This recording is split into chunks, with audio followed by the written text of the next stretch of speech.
మీ పుట్టిన సంవత్సరం మీ వ్యక్తిత్వం, మీ ఆలోచన విధానం, టెక్నాలజీతో మీ అనుబంధం గురించి చాలా విషయాలు చెబుతుందని మీకు తెలుసా? మీరు జెన్ జెడ్ జనరేషన్ వారా, మిలీనియల్సా, జెన్ ఎక్స్ లేదా బేబీ బూమర్స్కి సంబంధించిన వారా? అసలు ఈ జనరేషన్స్ అన్నీ ఏమిటి? అవి ఎలా ఏర్పడ్డాయి? వాటి ప్రత్యేకతలు ఏంటి? 1883 నుంచి 2039 వరకు ఉన్న అన్ని జనరేషన్స్ గురించి ఈ వీడియోలో పూర్తిగా తెలుసుకుందాం. ఈ వీడియోని స్కిప్ చేయకుండా చివరి వరకు చూడండి. మీరు ఏ జనరేషన్కి సంబంధించిన వారో కామెంట్స్ రూపంలో తప్పకుండా తెలియచేయండి. హలో ఫ్రెండ్స్, అందరూ బాగున్నారా? Welcome to our channel Telugu brainiac 369. ఇక ఆలస్యం చేయకుండా మన మొదటి జనరేషన్తో ప్రారంభిద్దాం. 1883 ఇయర్ నుంచి 1900 ఇయర్స్ మధ్య జన్మించిన వారిని లాస్ట్ జనరేషన్ అని పిలుస్తారు. కానీ వీరిని ఎందుకు అలా పిలిచారు? ఆ పేరుకు కారణం ఏంటో తెలుసుకుందాం. ఈ తరం గుర్రపు బండ్ల నుంచి కార్ల వరకు, టెలిగ్రాఫ్ నుంచి టెలిఫోన్ వరకు ప్రపంచం వేగంగా మారుతున్న కాలాన్ని ప్రత్యక్షంగా చూసింది. వీరిలో చాలామంది మొదటి ప్రపంచ యుద్ధంలో పాల్గొన్నారు. యుద్ధం వల్ల వచ్చిన కష్టాలు, ఆర్థిక సమస్యలు, కుటుంబ నష్టాలను వీరు స్వయంగా అనుభవించారు. ఆ కాలంలో విద్య, వైద్యం, ఇతర సౌకర్యాలు చాలా పరిమితంగా ఉండేవి. అయినా కూడా కష్టపడి పనిచేయడం, క్రమశిక్షణతో జీవించటం, కుటుంబ బాధ్యతలను సక్రమంగా నెరవేర్చటం వీరి జీవితంలో ముఖ్యమైనటువంటి విలువలు. ఇంకా ఒక ఆసక్తికరమైన విషయం ఏంటంటే, ఈ తరం ప్రపంచంలో మొదటి విమాన ప్రయాణాలను, విద్యుత్ విస్తరణను, పారిశ్రామిక విప్లవం ప్రభావాన్ని కూడా చూసింది. అంటే పాత ప్రపంచం నుంచి ఆధునిక ప్రపంచంలోకి మారిన తొలి తరాల్లో వీరు కూడా ఒకరు.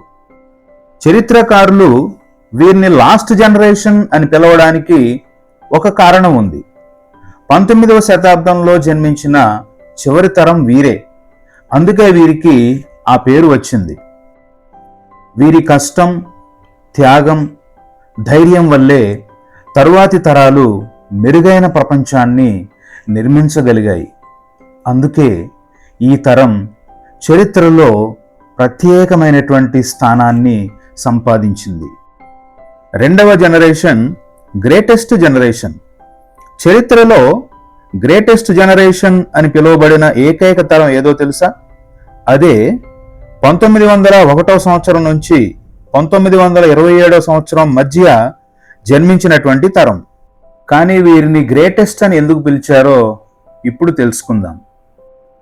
1901వ సంవత్సరం నుంచి 1927వ సంవత్సరం మధ్య జన్మించినటువంటి ఈ తరం ప్రపంచ చరిత్రలో అత్యంత క్లిష్టమైన కాలాన్ని ఎదుర్కొంది. మొదటగా మహా ఆర్థిక మాంద్యాన్ని, గ్రేట్ డిప్రెషన్ కారణంగా లక్షలాది మంది తమ ఉద్యోగాలను కోల్పోయారు. కుటుంబాలను పోషించడానికి ఎంతో కష్టపడ్డారు. ఆ తరువాత వచ్చిన రెండో ప్రపంచ యుద్ధంలో వీరిలో లక్షలాది మంది సైన్యంలో చేరి తమ దేశాల కోసం పోరాడారు. ధైర్యం, త్యాగం, దేశభక్తికి ఈ తరం ఒక ప్రతీకగా నిలిచింది. ఈ తరం క్రమశిక్షణ, కష్టపడి పనిచేయటం, బాధ్యత తీసుకోవటం, ఐక్యత వంటి విలువలను జీవితాంతం పాటించింది. వ్యక్తిగత లాభం కంటే కూడా సమాజం, దేశం కోసం పనిచేయటం వీరి యొక్క గొప్ప లక్షణం. మూడోది సైలెంట్ జనరేషన్. ఎందుకు వీరిని సైలెంట్ జనరేషన్ అంటారో తెలుసా?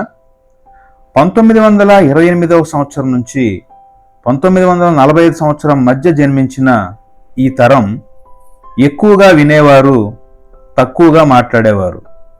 కుటుంబ విలువలు, ఉద్యోగ భద్రత, క్రమశిక్షణకు ప్రాధాన్యం ఇచ్చారు.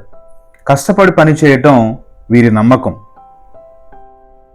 మాటల కంటే కూడా తమ పనులతోనే ఎక్కువ గుర్తింపు తెచ్చుకున్నటువంటి తరం ఇదే. Fourth generation baby boomers. యుద్ధం తరువాత ప్రపంచాన్ని మార్చిన తరం ఇదే. 1946 సంవత్సరం నుంచి 1964 సంవత్సరం మధ్య జన్మించిన వారిని బేబీ బూమర్స్ అని అంటారు. రెండో ప్రపంచ యుద్ధం తరువాత జననాల సంఖ్య ఒక్కసారిగా పెరిగింది. విద్య, ఉద్యోగాలు, ఆర్థికాభివృద్ధికి ఈ తరం పెద్ద పునాది వేసింది. ఇప్పటి తల్లిదండ్రుల్లో చాలామంది కూడా ఈ తరానికి చెందినవారే కావటం ఇక్కడ గమనించదగ్గ ముఖ్యమైనటువంటి విషయం. తరువాతి జనరేషన్ జెన్ ఎక్స్. స్మార్ట్ ఫోన్ రాకముందు జీవితం ఎలా ఉండేదో తెలుసా? జనరేషన్ ఎక్స్ వారు 1965 సంవత్సరం నుంచి 1980 సంవత్సరం మధ్య జన్మించిన వారు. ఈ కాలంలో స్మార్ట్ ఫోన్ రాకముందు వరకు కూడా వినోదం కోసం జాతరలు, హరికథలు, బుర్రకథలు, నాటకాలు, తోలుబొమ్మలాటలు వంటి స్థానిక కళారూపాలను ఆస్వాదించేవారు. టీవీ, క్యాసెట్, కంప్యూటర్, ఇంటర్నెట్ ఇవన్నీ కూడా క్రమంగా వచ్చినటువంటి మార్పులను వీరు చూశారు. సంప్రదాయం మరియు ఆధునికత రెండింటినీ బ్యాలెన్స్ చేసినటువంటి తరం వీరే. ఎనలాగ్ నుంచి డిజిటల్కి మారినటువంటి తరంగా వీరి గురించి చెప్పుకోవచ్చు. తరువాతి జనరేషన్ మిలీనియల్స్. వీరినే జెన్ వై అని కూడా పిలుస్తారు. ఇంటర్నెట్తో కలిసి పెరిగినటువంటి మొదటి తరం వీరే. 1981 సంవత్సరం నుంచి 1996 సంవత్సరం మధ్య జన్మించిన వారే millennials. Computer, mobile phones, internet విప్లవాన్ని ప్రత్యక్షంగా అనుభవించిన వారు మిలీనియల్స్. చదువుకు, నైపుణ్యాల అభివృద్ధికి ఎక్కువ ప్రాధాన్యత ఇస్తారు. మంచి జీతం మాత్రమే కాకుండా వర్క్ లైఫ్ బ్యాలెన్స్ కూడా వీరు కోరుకుంటారు. సోషల్ మీడియాను విస్తృతంగా ఉపయోగించినటువంటి తొలితరం జెన్ వై.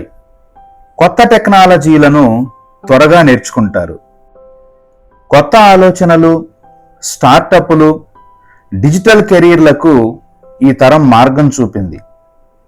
ప్రపంచాన్ని డిజిటల్గా మార్చినటువంటి తరం ఇదే అని ఖచ్చితంగా చెప్పవచ్చు.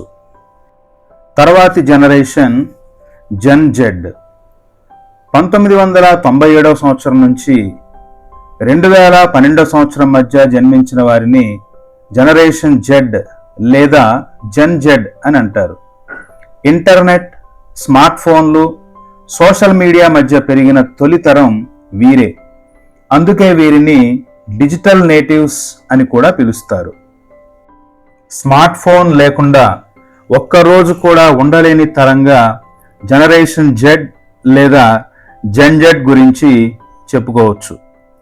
ఈ తరం చదువుతో పాటు YouTube, online courses, AI tools ద్వారా కొత్త నైపుణ్యాలను కూడా నేర్చుకుంటోంది.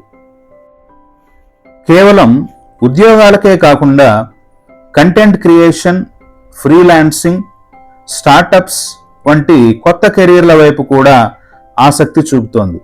Facebook, Instagram, YouTube, TikTok, Snapchat వంటి సోషల్ మీడియా ప్లాట్ఫామ్లు వీరి జీవితంలో ఒక భాగంగా మారాయి. ప్రస్తుత ప్రపంచంలో కొత్త ఆవిష్కరణలు, ఏఐ, డిజిటల్ వ్యాపారాలు, సోషల్ మీడియా రంగాల్లో కీలక పాత్ర పోషిస్తున్న వారిలో ఎక్కువ మంది జనరేషన్ జెడ్కే చెందినవారు. Next generation alpha. 2013 నుంచి 2024 మధ్య జన్మించిన పిల్లలను జనరేషన్ ఆల్ఫా లేదా జెన్ ఆల్ఫా అని పిలుస్తారు. జనరేషన్ ఆల్ఫా అనేది ప్రపంచంలో పూర్తిగా డిజిటల్ వాతావరణంలో పెరుగుతున్న మొదటి తరం. వీరు పుట్టినప్పటి నుంచే స్మార్ట్ ఫోన్లు, ట్యాబ్లెట్లు, స్మార్ట్ టీవీలు, ఇంటర్నెట్, ఏఐ వంటి టెక్నాలజీతో పరిచయం పెంచుకుంటున్నారు. ఈ తరం పిల్లలు సంప్రదాయ పుస్తకాలతో పాటు online learning, digital class rooms, educational apps ద్వారా కూడా చదువుతున్నారు. అందువల్ల కొత్త విషయాలను చాలా వేగంగా నేర్చుకునే అవకాశం వీరికి ఉంది. ఇంకో ప్రత్యేకత ఏమిటంటే వీరు ఆర్టిఫిషియల్ ఇంటెలిజెన్స్ లేదా ఏఐ టెక్నాలజీతో పెరుగుతున్నటువంటి తొలితరం. భవిష్యత్తులో ఏఐ టీచర్లు, smart robots, virtual classrooms, AR, VR వంటి టెక్నాలజీలు వీరి జీవితంలో సాధారణంగా మారే అవకాశం ఉంది. అయితే ఈ తరానికి కొన్ని సవాళ్లు కూడా ఉన్నాయి. ఎక్కువ స్క్రీన్ టైం, మొబైల్ ఫోన్లపై ఆధారపడటం, బయట ఆటలు తగ్గిపోవటం, సోషల్ స్కిల్స్ అభివృద్ధి చెందడం వంటి అంశాలపై తల్లిదండ్రులు ప్రత్యేక శ్రద్ధ తీసుకోవాలి. నిపుణుల అభిప్రాయం ప్రకారం జనరేషన్ ఆల్ఫా భవిష్యత్తులో సైన్స్, టెక్నాలజీ, వైద్యం, అంతరిక్ష పరిశోధనలు వంటి రంగాల్లో ఎన్నో కొత్త ఆవిష్కరణలు చేసే అవకాశం ఉంది. అందుకే వీరిని ఫ్యూచర్ జనరేషన్ అని కూడా పిలుస్తారు. ఇవాళ చిన్నారులుగా ఉన్నటువంటి జనరేషన్ ఆల్ఫా రేపటి ప్రపంచాన్ని నడిపించే నాయకులు, శాస్త్రవేత్తలు, ఇంజనీర్లు, ఆవిష్కర్తలు కావచ్చు. Next generation beta. 2025 నుంచి జన్మిస్తున్న పిల్లలను జనరేషన్ బీటా లేదా జెన్ బీటా అని పిలుస్తారు.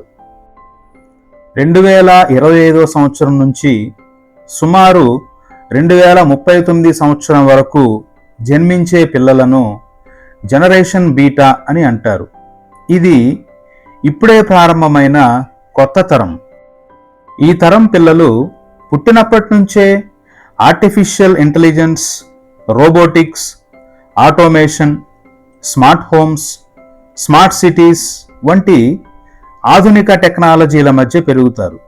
వీరికి ఏఐ అనేది కొత్త విషయం కాదు, రోజువారీ జీవితంలో ఒక భాగం.